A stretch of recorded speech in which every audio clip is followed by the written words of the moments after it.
Hello guys, स्वागत है आपका हमारे यूट्यूब चैनल जनित स्किल्ड में। गाइज, आज के इस वीडियो में हम एलटी पैनल बेसिक नॉलेज के बारे में जानेंगे।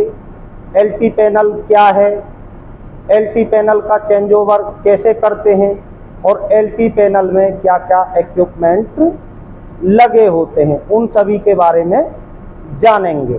तो चलिए गाइज, वीडियो स्टार्ट करते हैं।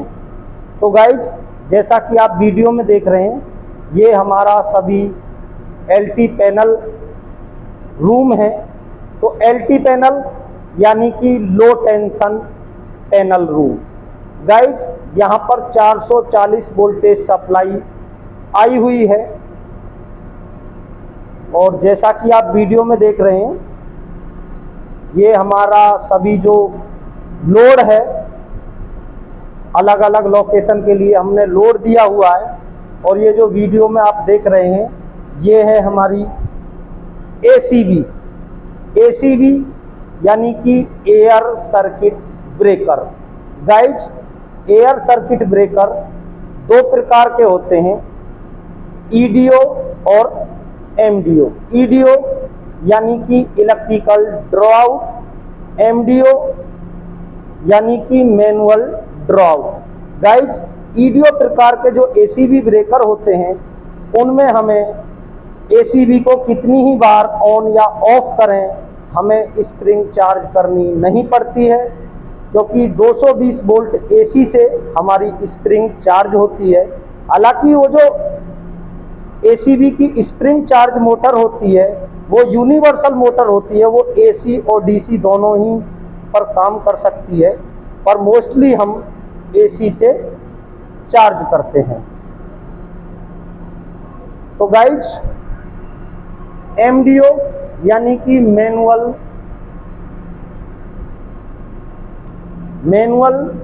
Draw out. Guys, MDO type की एसीबी को हम जितनी बार ऑन या ऑफ करेंगे, हमें हर बार एसीबी की स्प्रिंग चार्ज करनी होती है। ये स्प्रिंग चार्ज का हैंडल है, इससे हम स्प्रिंग चार्ज करते हैं।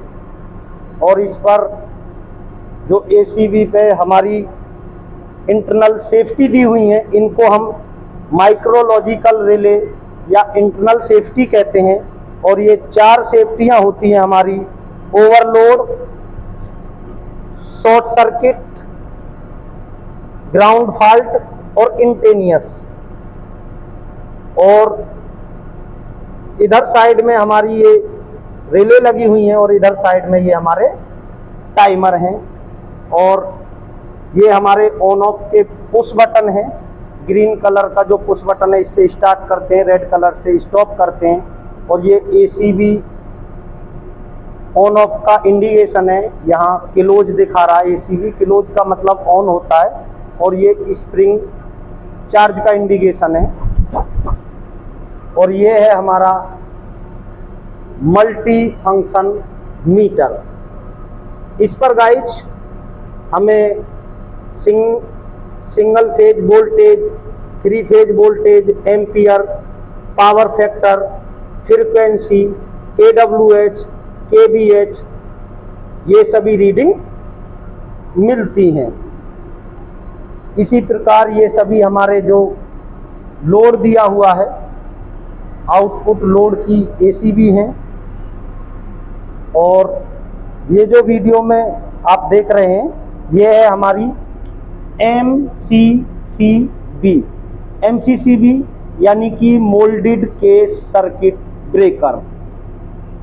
इसका काम, ये ब्रेकर है, सप्लाई को मेक एंड ब्रेक करने का काम होता है।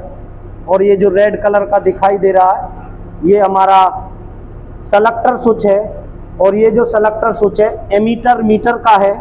इसके द्वारा हम ये चेक कर सकते हैं हमारे आर फेस पर कितना करंट चल रहा है, वाई फेस पर कितना करंट चल रहा है, और बी फेस पर कितना करंट चल रहा है। इसको हम रोटरी स्विच भी कह सकते हैं। और ये हमारे RYB इंडिकेटर हैं, इनसे हमें पता चलता है कि हमारी तीनों फेस में सप्लाई अवेलेबल है।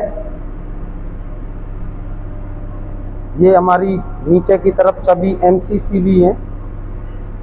और ये जो ब्लू कलर का दिखाई दे रहा है ये है हमारा ट्रांसफॉर्मर इनकमर पैनल।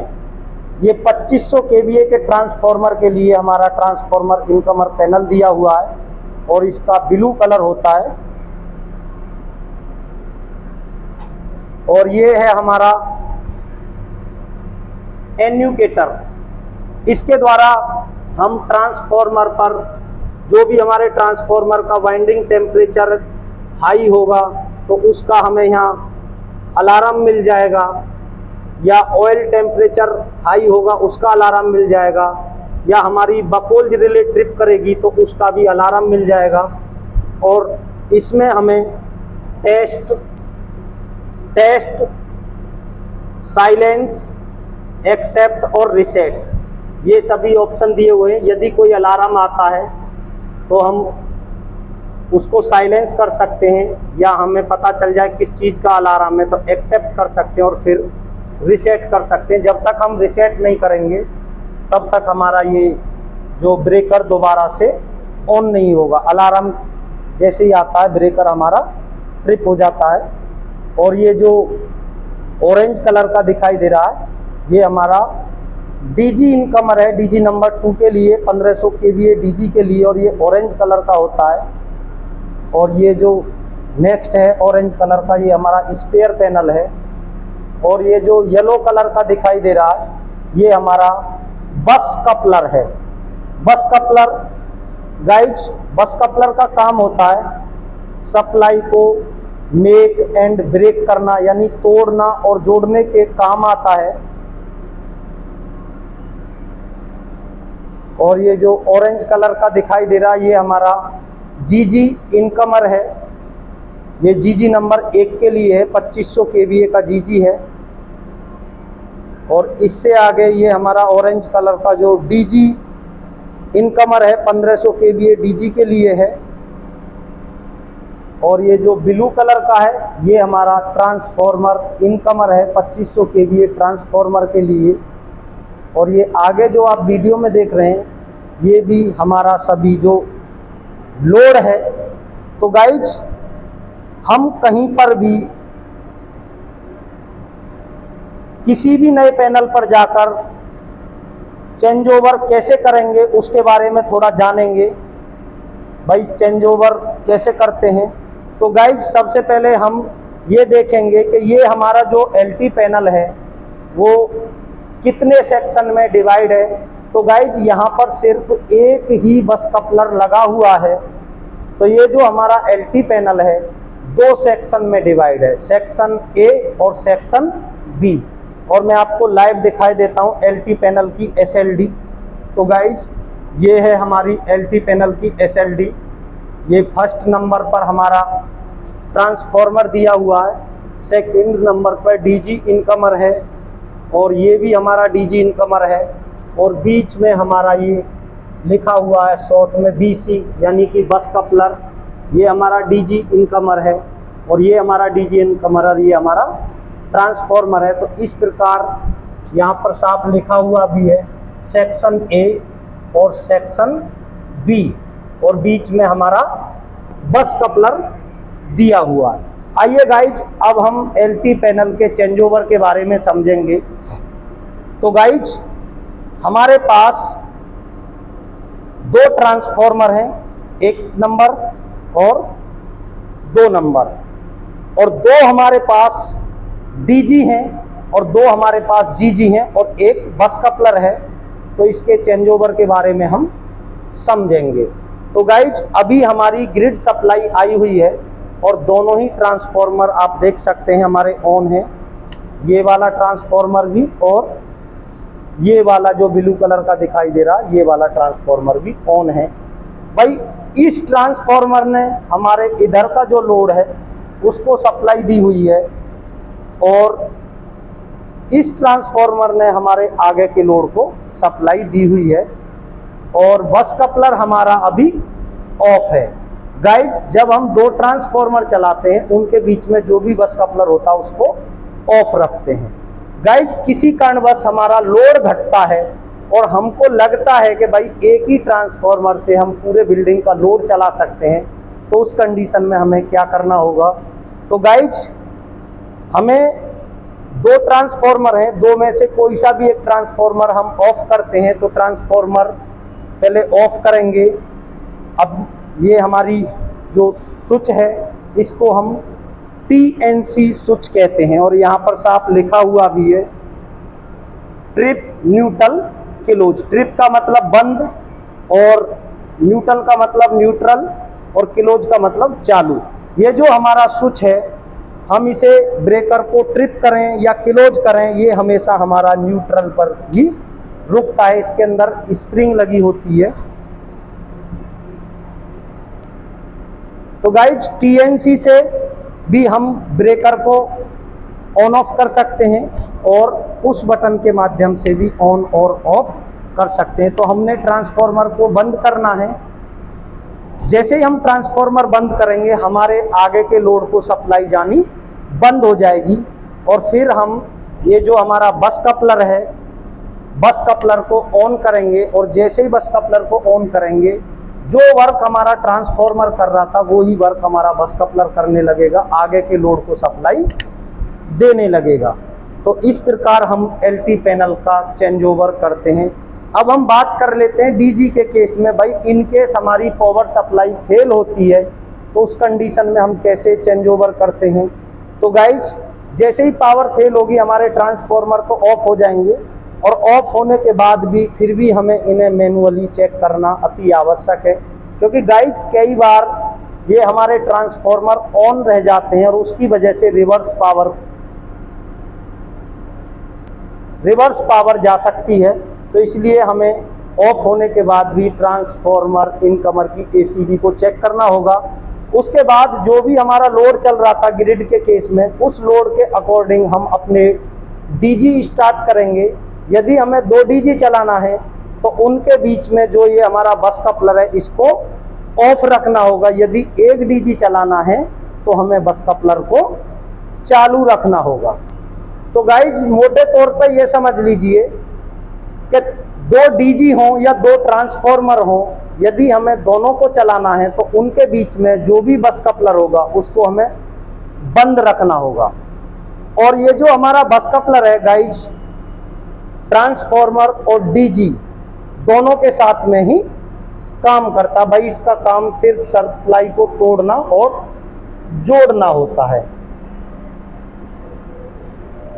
और गाइज ये सामने भी हमारा जो लोड है और ये जो पैनल आप देख रहे हैं ये हमारा कैपेसिटर पैनल है। भाई LT रूम में कैपेसिटर पैनल हर जगह लगा होता है। आइए थोड़ा कैपेसिटर पैनल के बारे में जान लेते हैं। भाई कैपेसिटर पैनल क्या है। तो गाइज सबसे पहले कैपेसिटर के बारे में जानेंगे। कैपेसिटर वह यंत्र जो सप्लाई के साथ जोड़ने पर अपने अंदर इलेक्ट्रिक चार्ज ग्रहण कर लेता है और आवश्यकता के समय इससे इस एनर्जी को ले लिया जाता है। कैपेसिटर या कंडेंसर कहलाता है। तो गाइज कैपेसिटर पैनल हम ट्रांसफार्मर लोड के अकॉर्डिंग लगाते हैं। मान लो सपोज दैट हमारे ट्रांसफार्मर पर 100 एम्पियर लोड चल रहा है तो कैपेसिटर पैनल हम 33 एम्पियर लोड के लिए लगाएंगे। ये हमारा कैपेसिटर पैनल में पीछे हमारे कैपेसिटर लगे होते हैं और ये सभी हमारे कैपेसिटर बैंक हैं, छोटे छोटे बैंक हैं और इनकी अलग अलग सभी की रेटिंग दी हुई है। जैसे 50 kVAr, 50 kVAr, कहीं पे 25 का, कहीं पे 100 का, इस तरह से ये कैपेसिटर पैनल दिए हुए होते हैं। और ये जो सामने आप रिले देख रहे हैं गाइज, ये हमारी APFCR रिले है। APFCR रिले का वर्क हम जानेंगे। इसका काम होता है पावर फैक्टर मेंटेन करना। तो गाइज हमारे बहुत सारे साथियों से इंटरव्यू में पूछा जाता है कि APFCR की फुल फॉर्म क्या होती है। तो APFCR की फुल फॉर्म होती है auto power factor command control relay. जैसा कि आप लाइव देख रहे हैं गाइज, अभी हमारा जो पावर फैक्टर है वो 0.99 चल रहा है। गाइज ग्रिड के केस में हमारा जो पावर फैक्टर होता है वो 1 होता है, 1 या 1 से कम हो सकता है लेकिन अधिक नहीं होता। जितना पावर फैक्टर हमारा अच्छा रहेगा उससे हमारे जो लॉसेस बहुत कम होंगे। ये APFCR रिले हमारे जो ट्रांसफार्मर पर लोड होता है, ट्रांसफार्मर लोड के अकॉर्डिंग हमारे कैपेसिटर बैंकों को ऑटो में ऑन या ऑफ की कमांड देती है। गाइज ये जो पैनल आप देख रहे हैं ये हमारा सिंक्रोनाइजिंग पैनल है। आइए गाइज सिंक्रोनाइजिंग के बारे में जानेंगे। तो सिंक्रोनाइजिंग पैनल का काम होता है गाइज, इसके द्वारा हम कई डीजीओ को एक साथ सिंक करके चला सकते हैं। तो सिंक्रोनाइजिंग में हमें दोनों अल्टरनेटरों की फ्रीक्वेंसी और वोल्टेज मैच किए हुए रहते हैं। जैसा कि आप ये देख रहे हैं ये हमारी कॉमैप रिले है। इसके द्वारा हम जो पहले से ही जिन जिन डीजीओ को हमें सिंक करना है उनके वोल्टेज फ्रीक्वेंसी सेट कर देते हैं और एक कोई डीजी मास्टर बनाकर जिस डीजी को मास्टर बनाते हैं जैसे ही पावर फेल होगी हमारी वो मास्टर डीजी स्टार्ट हो जाएगा। और आगे डीजीओ को हम ऑटो में भी रख सकते हैं, लोड के अकॉर्डिंग हमारे डीजी ऑन होंगे। यदि हम मैनुअल रखेंगे तो मैनुअल डीजी स्टार्ट करेंगे और उसके बाद ये हमारी ऑटोमेटिकली वोल्टेज फ्रीक्वेंसी मैच करेगा और जैसे ही वोल्टेज फ्रीक्वेंसी मास्टर डीजी के साथ मैच होंगे तो डीजी हमारा सिंक हो जाएगा। ये सिंक्रोनाइजिंग पैनल है, ये हमारे 2 डीजी और 2 जीजी के लिए दिया हुआ है। गाइज इसको हम AMF सिस्टम भी बोल सकते हैं, ऑटो मैन फेलियर सिस्टम। इसके द्वारा हम सिस्टम को दोनों ही तरीके से चला सकते हैं, ऑटो और मैनुअल में। आइए गाइज RTCC पैनल के बारे में जानेंगे। ये हमारे दोनों ही ट्रांसफार्मर के लिए RTCC पैनल दिया हुआ है। तो सबसे पहले हम RTCC की फुल फॉर्म के बारे में जानेंगे। RTCC यानी कि remote tape change control panel. तो गाइज इसको हम ट्रांसफार्मर की प्राइमरी वोल्टेज को कंट्रोल करने के लिए लगाते हैं। गाइज जैसे ही हमारा जो वोल्टेज अप या डाउन होते हैं तो RTCC पैनल के द्वारा हम वोल्टेज को बढ़ा और घटा भी सकते हैं और इसको हम दोनों ही प्रकार के ट्रांसफार्मर के साथ में लगा सकते हैं, ऑयल टाइप ट्रांसफार्मर के साथ में भी और ड्राई टाइप ट्रांसफार्मर के साथ में भी। और ये हमारा RTCC panel on load transformer के साथ में लगाया जाता है। ऑफ लोड ट्रांसफार्मर जैसा कि उसके नाम से ही पता चल रहा है उसके साथ में नहीं यूज करते।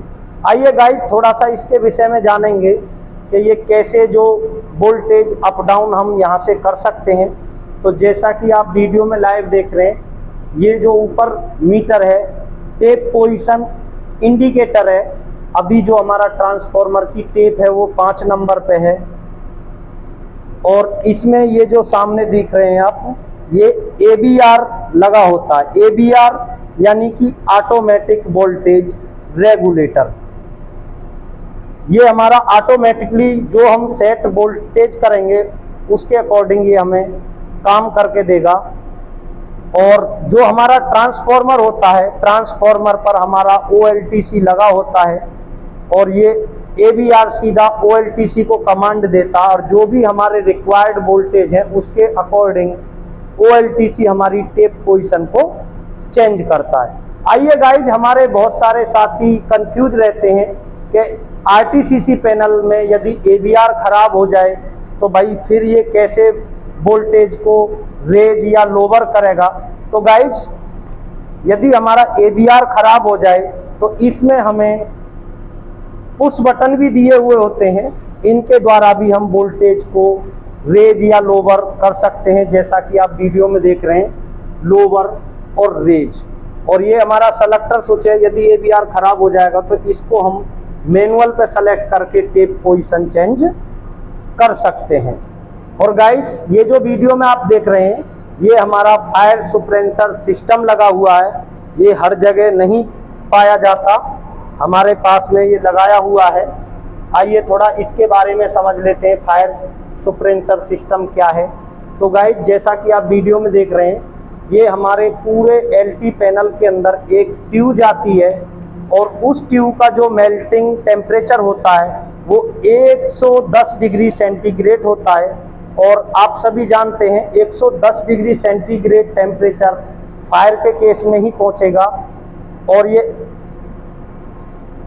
जो हमारे फायर सप्रेशर सिस्टम है, इसके अंदर एक गैस भरी होती है जो रिलीज हो जाती है और इस प्रकार जो हमारा एलटी पैनल है किसी बड़े नुकसान से बच जाता है।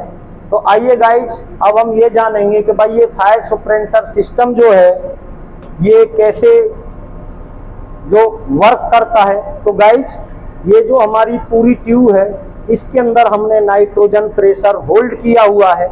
यदि हम नाइट्रोजन प्रेशर होल्ड नहीं करेंगे तो जैसे ही हम फायर सप्रेशर सिस्टम का ये वाल्व ऑन करेंगे तो जो भी हमारे सिलेंडर के अंदर जो गैस है वो सभी लाइन में चली जाएगी।